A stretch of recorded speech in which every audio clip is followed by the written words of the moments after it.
guys, and welcome back to Wholesome Chats with Beth. So, today is again the self-sabotaging series, and we are going to be talking about building your future self, or like the strongest version of yourself. Yeah, I love this one. I have a lot of notes. This is the book it's based on if you're watching the YouTube video. I've been going on and on and on about it, and it's just such a good book, and I think everyone should get it. It's The Mountain Is You by Brianna Wiest. So yeah, there's not much actually left of it, so this may be one of the last episodes in this series, but yeah, so I hope you're all doing well.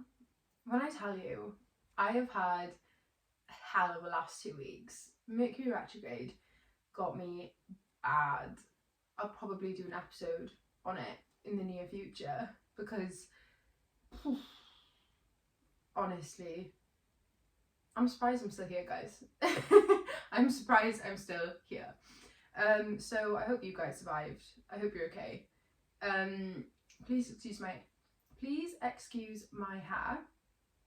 And maybe my makeup. I have just been to the gym with my makeup on.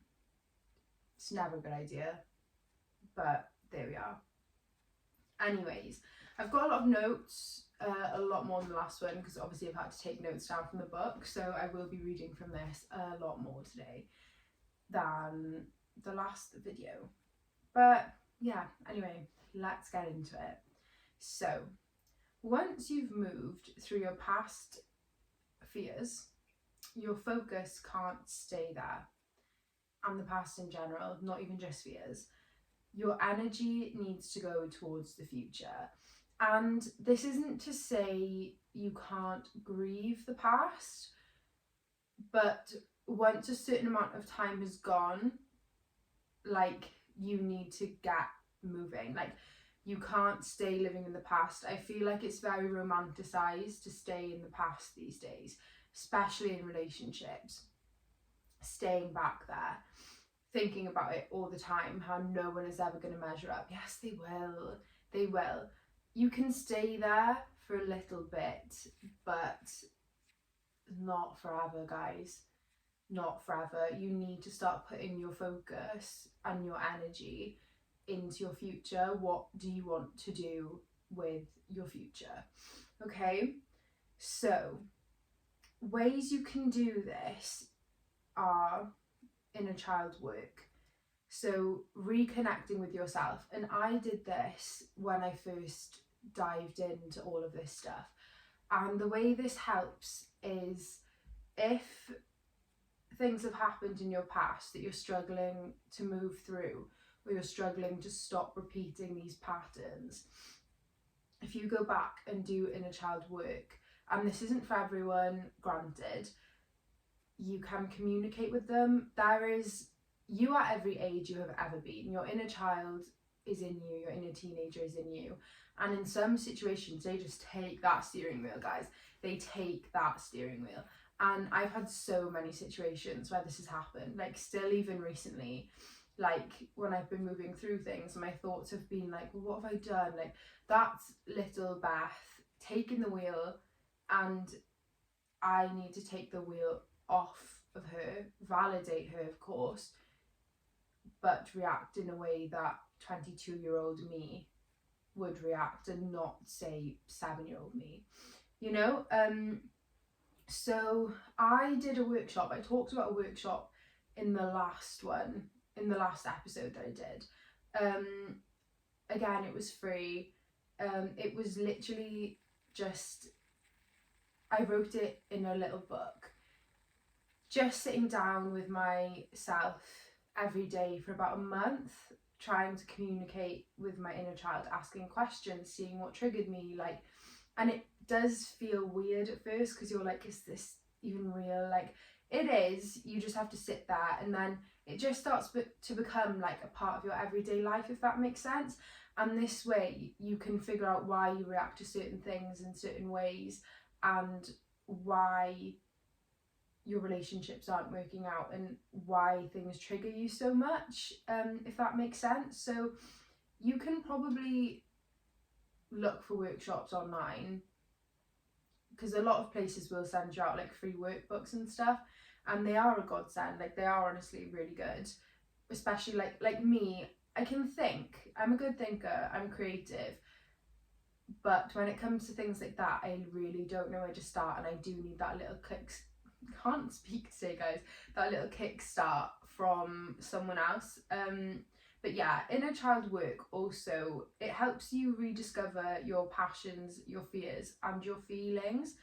I say this because often when we're kids, we're just brought into this world, and we are natural and we are pure, and nothing has really touched us yet when you're really young and you literally don't care. Like, when I was a child, I was completely different, and I mean up to the ages about 5. Like, I didn't care about anything, and then your family starts to get to you, and your teachers start to get to you, and the kids at school start to get to you, and they're starting to drill norms into you and social standards and basically what the world wants you to be, and you sort of lose that side of yourself. Like, when I was younger, I wanted to be a singer. I wanted to be Hannah Montana, okay, guys? And everybody was like, that's so unrealistic, Beth. Like, you know, like, that's really unrealistic. That's never going to happen. And adults shouldn't do this. Like, kids, okay, they shouldn't do it, but they're kids. They're going to say what they're going to say, you know? But basically what I'm getting at is, when you're younger, you think anything is possible. And it is. Anything is possible, but then it's drilled into you, and then you start to get these beliefs of, oh, well, that's far-fetched. Like, I'm just a girl that lives in Wales, a small town in Wales, and realistically, I'm not going to be a singer, and it's not something I would want to do anymore. But what I'm saying is, when you reconnect with your inner child and you sort of rediscover the passions, and even if you don't, like, say you wanted like a crazy career, like you wanted to be a model when you were younger, or like I went through a phase where I really wanted to be a clothes designer, and I used to like draw the models, and I used to get those books you could draw clothes on them, and stuff like that. And it's like art in a way, and I feel like as you get older, like, art's taken away from you, like that expressing yourself through creativity is taken away from you, and I think that's why we become so angry and suppressed and things like that. Yeah, so where was I going with that? So yeah, so even if you don't, you know, like, I don't want to be a fashion designer now, I really don't, but I've gotten back into colouring, and you know, I love clothes, I love putting outfits together. I wouldn't do it for anyone else, but I love doing it for me. Like, I still love singing and music and things like that, and instead of suppressing those things, now I do them. Like, I loved reading, and I stopped that because it was so uncool, and now I love reading again, and it's a part of my daily routine. And like, this is something I would have never done, like, never ever would have done, if I hadn't have reconnected with my inner child. Like, you rediscover the passions that become hobbies. That's what I was saying, that it doesn't have to be your career, it can just become a hobby that you enjoy. Your fears, like, you know, you rediscover why some things are kind of fears for you. And feelings, I feel like as you get older, you're taught that expressing emotion isn't a very good thing, whether you're a girl or a boy, and you sort of reconnect with that and realize it's not a bad thing. Another good way to build your future self is visualization. Yeah, that's a really good one. I used to love this. Is actually, I can't check on my phone, but maybe I'll put it in the description, on both my podcast and my video on YouTube. I used to do this meditation. It was like visualize your future self, and it's a really good one. Another great person that does meditations for manifestation is Joe Dispenza. I've just finished reading his book, Becoming Supernatural. I need to try out some of those meditations. I haven't done them all yet, but they're really good. Like, they really get you into it. Like, I'm not somebody who can meditate by myself. Like, I need the narration and I need the music and stuff like that. I do need it. And it's great. Like, you feel the feelings, and even vision boards, you know, like, you print off all these pictures. I need to make a new one now, because my one right now is winter spring, and I need a spring summer one now.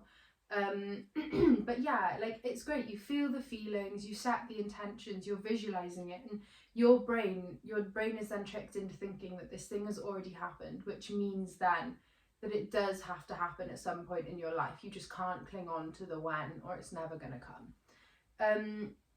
So this is a step-by-step process from this book on building your future self. So step 1, face your fears.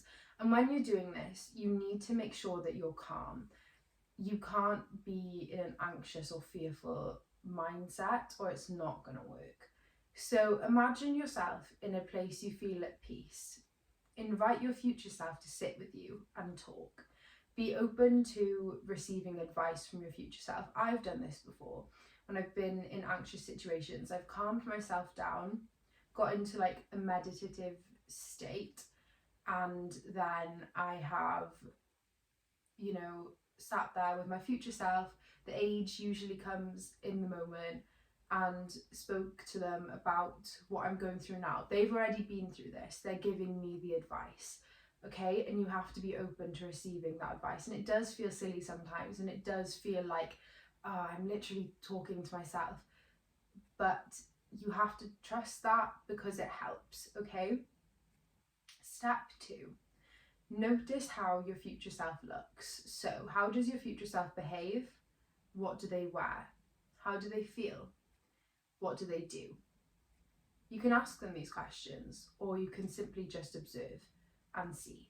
And then you work towards that goal, okay?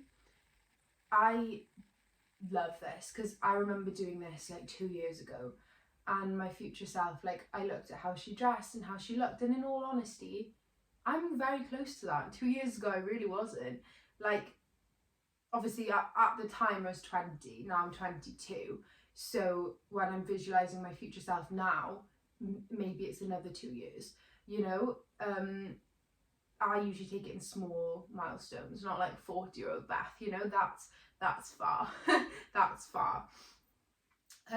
Step 3. So this kind of links in with the first step. Ask for guidance. So like I said, you need to be open to receiving whatever they have to tell you. This could be, you know, I remember doing this before, and my future self telling me I needed to let go of some friends that I had at the time, my ex.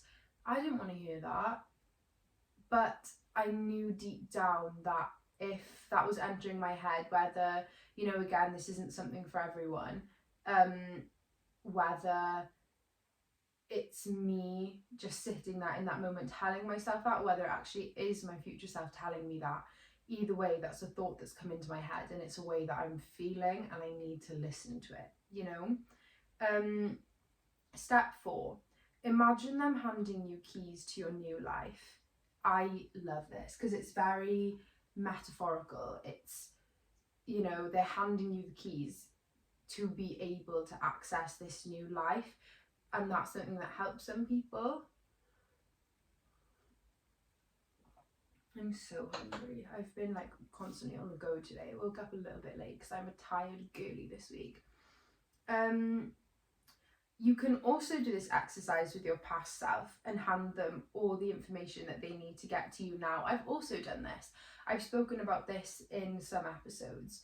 You know, I've done this with a lot of situations. I did it when, you know, going back to when my nana told me my dad had passed away, with my future, not my future self, me now, going and, you know, comforting my younger self and telling her that it's all going to be okay and we're going to get through it, and the steps that she needed to take that I've already taken. And some people may see this as pointless, but it did actually really help. Again, I've done it in situations like my breakup. I said this in my last episode, I think. I sat in the car when it was happening and told myself the steps that I had taken to get to the place that I was then. And it really does work. You know, I've done it in situations where I've argued with people and, you know, just a lot of situations, and it really does help. Or you can also, like I said, imagine your future self doing this to you. This should all feel calm, and it shouldn't at all feel overwhelming. And again, this is sort of why you need to get yourself into a state of calm, because if you're sat there and you're overwhelmed and you've got all these emotions in your body and you're anxious and you're just, it's not going to help. It's not going to do anything for you. And realistically, if your future self was coming to talk to you, it should be calm. It shouldn't be all over the place, you know? Next, we're going to talk about releasing your past into the quantum field. So, when something scares you and you don't get over that fear, you become traumatized. So, this could be, so say for me, I have been left a few times because I'm a silly girl who doesn't, well, I do now, but who didn't know her worth and settled for mediocre boys. Some of them less than mediocre. And this ended with me being left. And this probably actually all stems back to my dad passing away. And that's probably not his fault. That's definitely not his fault. That's definitely not his fault. I can't believe I just said that. Yeah, and I think because I was so young, I didn't understand why it happened. Still don't understand why it happened now. But one day he was there, the next he was not, leaving me with this fear of abandonment. And then I was scared that everyone would leave, whether it was them passing away or leaving, never knowing when I was going to see them again, things like that. And I never got over that fear. So I was traumatized. And then I was scared in every relationship that I was in, any kind of relationship, that people were going to leave me. So trauma is, I can't even read what I've written here. Trauma is disconnecting with a fundamental source of safety. So this can be any source of safety. It can be a breakup from somebody that you felt was your safety.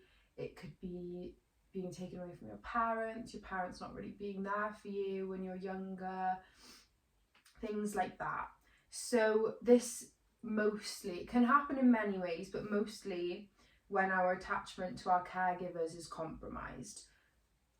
So, you know, people with anxious attachment styles, could be that your parents are inconsistent, or caregivers, avoidant attachment style, caregivers are very cold, don't really talk to you, silent treatment, well, both ways, but you know, just that sort of thing, if you don't understand what I mean there. So you'll feel trauma physically in your body. So you'll feel trauma physically in your body, and it is a physical issue. You store emotions, energies, and patterns in a cellular level, and you can use your body to help you heal. And I don't think a lot of people believe this, but like, you see a lot of older people with like all these issues, and in my head I'm always thinking like, God, you have a lot to heal from. Like, even some members of my family, and I think, but you can't tell them that, because they will literally just be like, oh, what a load of nonsense, like, my hip's bad because my hip's bad, not because my mum used to hit me when I was a child. Do you know what I mean? So you need to identify what's caused a traumatic experience, and you can do this by looking at where your body is tight or tense. There's a book called The Body Knows the Score. I've never read it. I do want it. And that, because I'm not very privy to knowing what areas of the body are related to different types of trauma, but I assume from what I've heard that book knows, so I can't really recommend, but you could probably Google it, but that is something I want to get more clued up on. But yeah, that is one way where you can tell what caused a traumatic experience. So our bodies actually tighten to protect us. So when a bone's broken, I'm pretty sure, from my knowledge, I'm pretty sure your fascia tightens to protect the bone so it can't move anywhere else. So this is literally just biology. Like, this isn't a load of woo-woo, like, this is factual. So we have to slowly soften the area that's trying to protect us to move forward. So I had sciatica really badly. I had a knot on my sciatic nerve on the left side of my back, in my left glute. So yeah, and I for ages worked on stretches and things and like releasing trauma, and eventually it went away. Still not really sure what that was to do with, but there are ways that you can fix it. So you can't solve trauma. Sorry, I missed a bit. Yeah, we have to slowly, did I say that? We have to slowly soften the area. Yeah, I literally did. But we need to do that to move forward, basically, which is the part I missed out. So you can't solve trauma just by psychoanalyzing it. You actually have to work through it physically, because, you know, have you ever like gone to a place where something bad has happened to you and your body is just filled with anxiety, or you've seen someone from your past that's hurt you, and your body again is literally, you go into fight or flight mode? That's trauma, okay? So you do have to work through it physically in order to move forward as well. You can't just tell yourself affirmations, because if your body doesn't believe it, you're never going to get through it. Your thoughts aren't going to help you when your body doesn't believe it, okay, guys? So when you feel yourself overreacting, you'll feel your body start to tense. And I don't mean overreacting in like a legitimate way, like you're overreacting, but your body can have quite an intense reaction to things. So your body will start to tense because it's trying to protect you, okay? So you need to take deep, soothing breaths until you're able to leave or lessen the fight or flight mode. And I've experienced this a lot recently. Like, have you seen those TikToks that are like when you see his car and you have to name, like, list like 5 things you can see, 4 things you can hear, 3 things you can smell, 2 things you can taste, like, and 1 thing you can touch, like something like that. So yeah, you need to self-soothe through whatever works for you. So that could be painting, that could literally be physical touch, like it could be a bath, like, just, you need to self-soothe yourself in the ways that work for you, because not everything works the same way for everyone. So to reinstate a sense of safety, you need to restore the connection that was severed in the same way it was broken. And I don't mean going back to somebody toxic and reinstating that connection. That is not what I mean by this at all. But an example of this would be relationships broken down. So in order to reinstate that, you would form healthy ones, not with the people who hurt you, but with others, so that you know healthy relationships are possible. Money, you would get good with money, you know. Traveling, if traveling has traumatized you, travel again, and you will see that bad things won't happen every time. We can't avoid these things. You literally can't. You can't, something can't, like, so, you know, my breakup traumatized me, my relationship traumatized me. I can't never be in a relationship again just because one person has traumatized me, because not everyone will do that to me. You know, it can take time away by all means, but yeah. We'll find what we want most in these spheres. So if you're scared of relationships, what you probably really want is for somebody to see you for who you are and love you, but your fear is that people leave you when they see who you really are, so you don't even see the point. But that is what you want the most, you know. And it's hard, it's really hard. Stop taking thoughts and feelings at face value, because they're not always true. Stop believing you're able to predict things. So this is psychic thinking. No, obviously people are psychic, but nobody is able to predict their future. So like, what I mean by this is when you're having the thoughts of like, oh my god, like my ex is definitely with someone new, or like, oh my god, like I can't leave the house today, like something really bad's gonna happen. Like, you can't predict those things. Like, psychic thinking will stop you from doing so many things, and you'll regret it so much when you're older. This is what sends you into a spiral, because you literally cannot know what the future holds. Like, you can't know. Like, I've been nervous this week for my own reasons, but I've been like, I can't let this stop me. Like, yes, I may see people out and about, but that can't stop me from going to the gym. That can't stop me from going to it. That can't stop me from going food shopping. These are things I need to do to take care of me. And just because my head's going, oh my god, but what if this happens, or this is going to happen, it's not going to happen. Your thoughts and feelings, however, always valid, are not always true, okay? And you need to try and counteract those negative and anxious thoughts with positive, loving ones, okay? It's usually a projection of fear turned into reality. So, you know, say that you're having thoughts about the person you're seeing. This has happened to me, and you're really anxious, and you're like, oh my god, they hate me, like, because of things that have happened in your past relationships. It's not that, again, is you're projecting something that's happened in the past onto the future. Or if you've had a car crash and then you're like, oh my god, I can't go anywhere because I'm going to crash again. You don't know that, and you're never going to overcome the fear until you actually do those things. And you need to say to yourself, like, look, yes, this has happened before, but if I don't take the risk, I'm never ever going to be able to get through it, okay? Everyone is traumatized in one way or another. It's how we respond to it that helps us grow from it, and is how it determines the rest of our lives.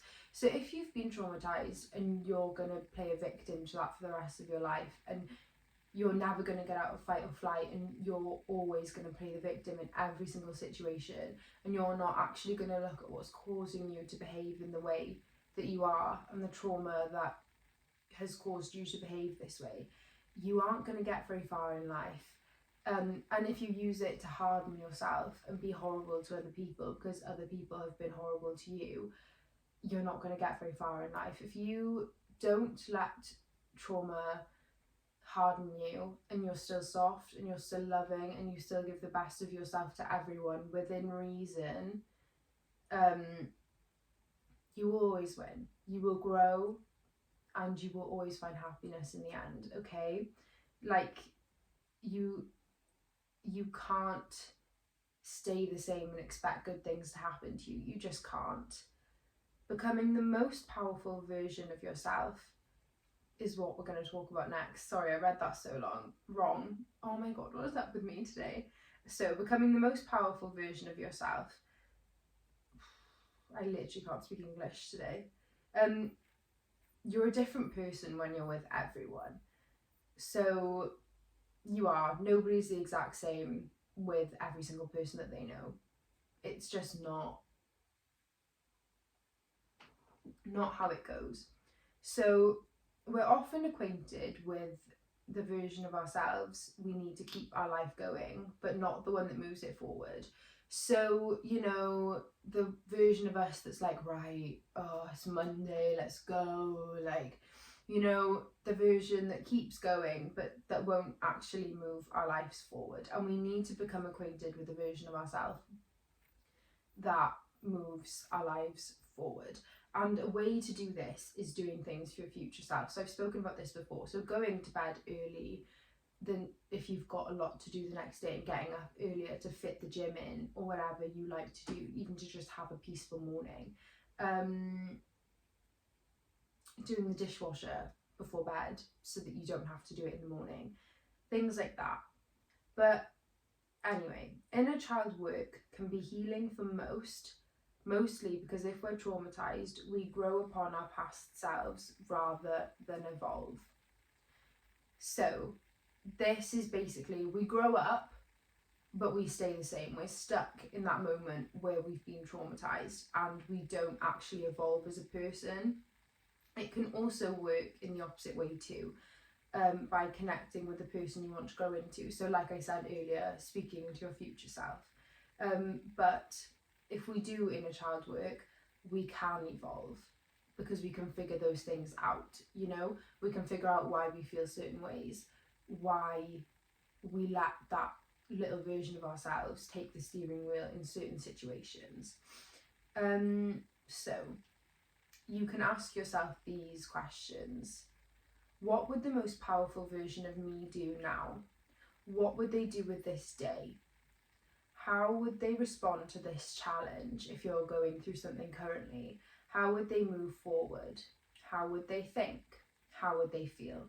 And once they've answered those questions, you do everything exactly as you say, and you build those habits and you become the most powerful version of yourself. So the most powerful version of yourself should be the CEO of your life. And this is so true. So like, say somebody who doesn't value you has messaged you. The most powerful version of yourself should say, they don't care about you. You shouldn't care. Ignore them. You know, and I know it's easier said than done, but that's how it should work. Or like the challenges that you're facing, like somebody's been horrible to you, the most powerful version of yourself would not even lower down to their level to give them a reaction. So that's what you should do, you know? So you need to evaluate the habits, traits, behaviours that you currently have that are holding you back from becoming this person. Again, like I said in my last episode, make lists of how you act now and how you want to act, and you will become that person, because that will, writing things down helps you implement them so much more. So be aware of your weaknesses. Powerful people are actually aware of the weaknesses within themselves. They know their limits and their triggers, and this gives them more ease, space and time to actually work on their faults. People who work from their ego are the people who think there is nothing wrong with them, okay? Everyone's got something wrong with them. Everyone has weaknesses, and being aware of those things stops you from being knocked back when somebody tries to come at you for them, okay? And you can work on them, and then maybe you won't have any weaknesses. You also need to be willing to be disliked. Don't bend over backwards for anyone's approval but your own, okay? Because no one else is thinking of you that much, so you shouldn't think of anyone else so much either. Act on purpose. So live for the legacy mindset. Purpose is dynamic and it helps you evolve. So it's ever going, it's moving. You know, you could want your legacy to be different in a few years from now, but always work towards, what would you want people to say about you at your funeral? What would you want to be in your eulogy? That is how you should behave, how you want others to remember you, how you want your family to remember you. That is how you should act, okay?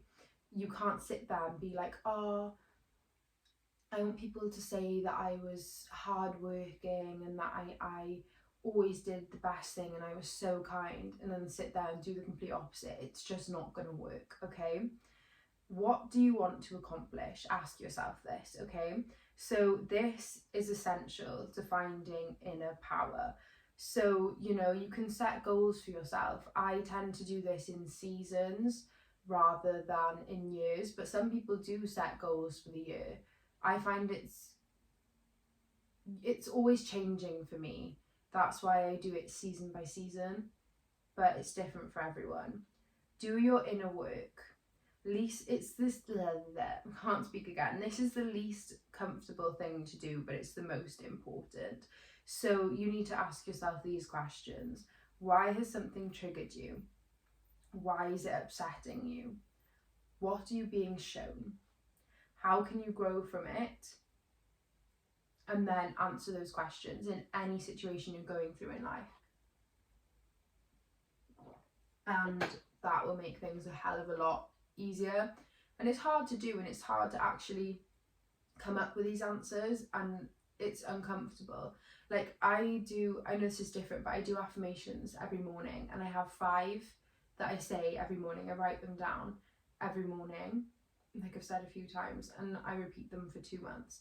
And I wrote down some this morning about my self-worth, and oh my god, it was so uncomfortable. But you've just got to keep doing it until you believe it, until you recognize it, you know. Simplify your life. What I mean by this is talk less about ambitions, show accomplishments after they're achieved rather than telling everyone about them immediately. Improve your health. Assume everyone and everything has something to teach you. This is a good one. Assume everyone and everything has something to teach you, okay? You know, a lot of people are lessons, especially when you're younger. So always go in with that mindset just in case. Be comfortable with vulnerability. Design your daily routine intentionally. So to who you want to be, basically. Live life through the lens of your most powerful self. So this again is kind of like letting them be the CEO of your life. Learn to validate your feelings. It's human to feel things you don't understand. Everyone feels things that they don't understand. We feel lighter when we let ourselves have the feeling. Like when we're trying to push it away, you don't feel good. You really don't feel good, and then you just do something to numb it. That's not great. It's not what you want, and eventually it hits you like a ton of bricks. It's better to feel it little and often, or even intense and often, than to avoid it and then it hits you all at once. We no longer take things out on others when we allow ourselves to feel our feelings, because we don't rely on their validation to get through the feeling. So when we see people acting out of emotion, it's usually because they're looking for someone to validate it. So what I mean by this is when people are like shouting or like talking about things, and it's all well and good, like if you're, you know, a little therapy session with your friends, great, but it's because they want you to say like yeah, like of course, yeah, no, that's so, I understand, yeah, that's so true, you know. And everyone needs that time to time. That's not a bad thing, but that's usually why people do it. So feelings are like water. So the feeling is the water flowing through your body. Your thoughts determine whether the ducts the water is running through are clean. So if your thoughts are good or bad. When you have an uncomfortable feeling, the water has a sudden rush and the valves shut, which then builds the intensity of the feelings and damages parts that no longer receive flow. So this kind of can be about like tightness in the body and stuff like that. But when we repress feelings, the valves shut and the water can't go through, and it builds up and it builds up and it builds up. And suddenly the water has a sudden rush, and I've lost my place. It has a ripple effect on your entire life. So if one part of your life is bad, the rest of it is going to be as well if you repress it, okay? Because you're not going to be able to pretend like it's not happening, because, yeah. The water sometimes releases gradually or it implodes, and imploding is sort of like an emotional breakdown. Your feelings become validated when you give yourself permission to feel them. So just allow yourself to feel them, because when you're pushing them away, it's like, I shouldn't have these feelings. I shouldn't feel this way. it's wrong to feel this way. It's not wrong to feel anyway, you know. And by you saying that to yourself, again, you're not allowing yourself to validate those feelings. Learn how to process your feelings in real time to avoid this build up and then like an emotional breakdown. I remember when I was younger, I used to have a literal mental breakdown once a month. Oh my god, it was horrific. I would not feel anything for 3 weeks, and then for a whole week I would sit in bed, I would cry, I would not leave my room, I would sit in the dark because I wouldn't let myself feel anything. Where was I? Yeah, so process your feelings in real time, guys. Let yourself have them. This is how you heal from trauma. Allowing feelings to come in waves, releasing them, then feeling better. So literally, as it says, feel your feelings as they come. Like, I haven't been feeling great the last 2 weeks. Sometimes I felt good, but that's only because I allow myself to feel, like, I'm not feeling great right now, but I'm allowing myself to feel that right now. Like, I have a very heavy heart right now, if I'm honest, but I'm allowing myself to feel that. Whereas if I didn't, after this I could go off and I could have a really big cry and I'd be like, where's this come from? Because I hadn't let myself be feeling it. Okay, so once we acknowledge an emotion, it'll often go away on its own, and that's so true. Like, I can say like, oh, I'm not feeling great right now, I'm feeling quite sad actually, I'm feeling a bit down. I've acknowledged that, I'm sitting with it, it's there, I'm not pushing it away. Eventually it'll go and I'll be like, ah, great, it's gone now, I feel so much better, you know.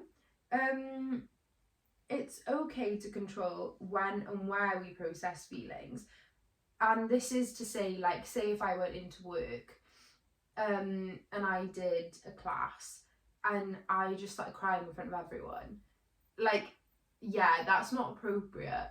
You can't really just go to work and cry at your desk, you know. I mean, maybe you can, but it's better to learn, and that's not pushing it away. Like, you can still have the feeling, you can go to the toilet and cry if you want, if you really can't hold it in, but it's having the feeling, it's there, but right now, you know, right, I can't process this right now, I'll wait to do it later. And it also teaches you to be able to do it in a safe space, if that makes sense. So that's okay, it's not repressing, it's a different thing. Cry, journal, spend time alone. It's not a weakness to do these things. A lot of people think it is, especially men, I feel. It's not a weakness to do these things. It's a sign of mental strength. If you're crying, if you're journaling about your negative feelings and you're spending time alone to work through them, or even talking about it with other people, that is mental strength, okay? It's not weakness. It shows that you can handle emotions, and that's a good thing. So also validate others' emotions. Don't create more suffering for people, because this also teaches us to validate ourselves. Like, if you can see your friend is feeling down, don't be like, oh, why? Like, this has happened so many times before. Like, get over it. Like, this is common, like, when people go back to their exes and their friends aren't friends with them anymore. Like, I will never be that girl because I have been there. But yeah, like, I've seen it a lot where girls' friends like cut them off and then they're even more isolated, and it's really sad actually. Like, that shouldn't be happening in any case or situation. Don't be that person, because then when it happens to you, you're also going to shut yourself down, you know, and you'll wonder, why are my friends not there for me? Unless they're really good friends and they are there for you after you've shut them down. But yeah, it's, you know, don't create more suffering for people. Be there for people, hear them out, okay? We learn emotions aren't threats but informants. So they're not threats, they're just informing you, like, I feel this way, sit here with me, understand why you feel this way, understand why I've come up. You know, they're informants. They tell us what we care about, what we want to savour in life, what we want to protect. Nothing in life is constant.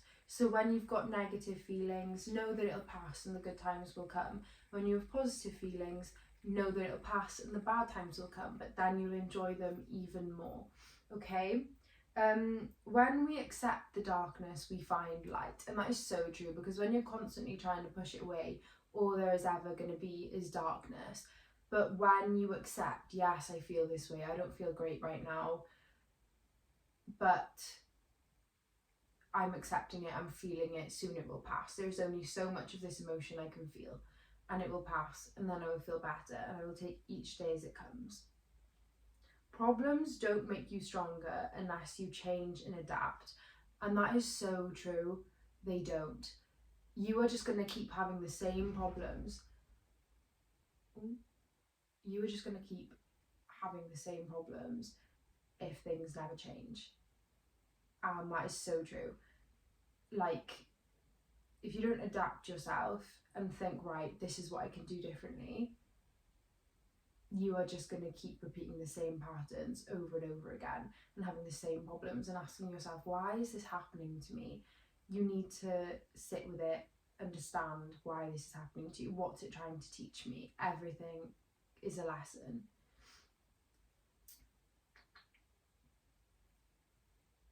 Okay, so a fundamental truth, a principle, is a fundamental truth you can use to build the foundations of your life.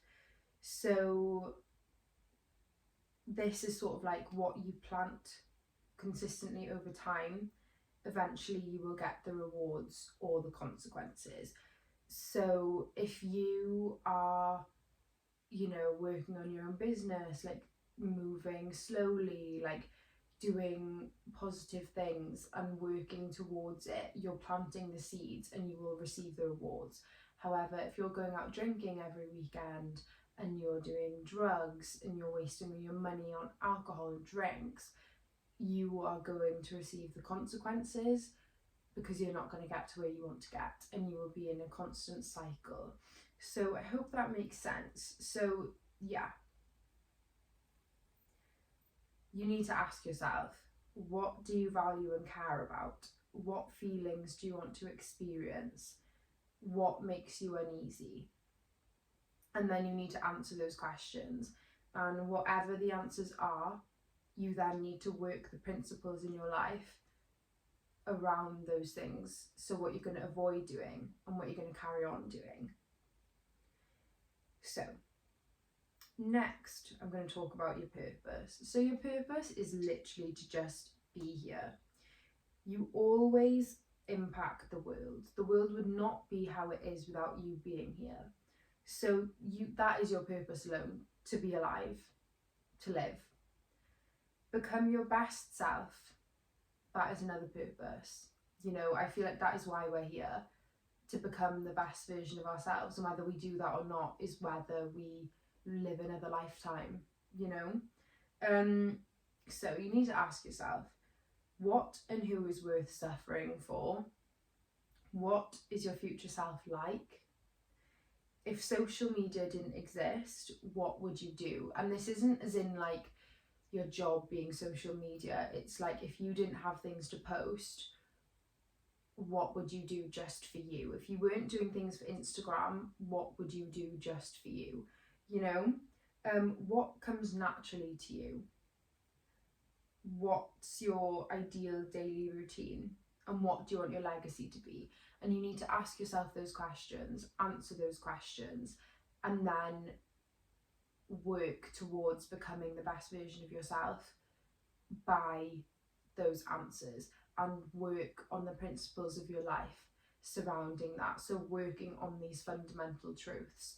So, that's your daily routine. What steps are you going to take each day to become the best version of yourself?